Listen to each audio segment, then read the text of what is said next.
Мінекей жасыл бағдаршам жанды, кеттік. Жолдың ортасына шығамыз. Тоқтаймыз. Түсетін жерді қарап аламыз алдын ала. Қарап аламыз ба, мына жерге түсеміз. Солға бұрылып жатқанда жаяу жүргіншілер болуы мүмкін.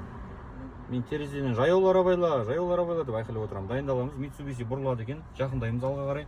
Так, тоқтаймыз. Автобус қатты келіп жатыр. Күтеміз. Қимылдамай тұрмыз. Міне автобус қатты келіп жатыр. Автобусты күтеміз.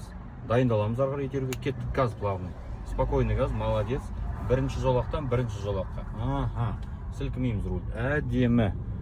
Әдемі. Мінекей бәрекелді. Осымен тура кете береміз. Бұл емес, келесі бағдаршамнан тағы да солға бұрылатын боламыз. Достар, бүгін бізде қонақта Назым ханым, және де Назым ханымға Ербол инструктор мощный поддержка беріп келатыр.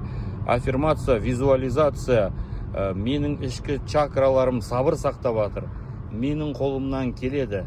Сен Назым жеңімпазсың деп өз-өзіне айтқызып келе жатырмын оқушымды қайта. Яғни бұл жерде бізде, ойбай, мына женщина көшке қайтеді, жолдың ортасынан жүгіріп бара жатыр.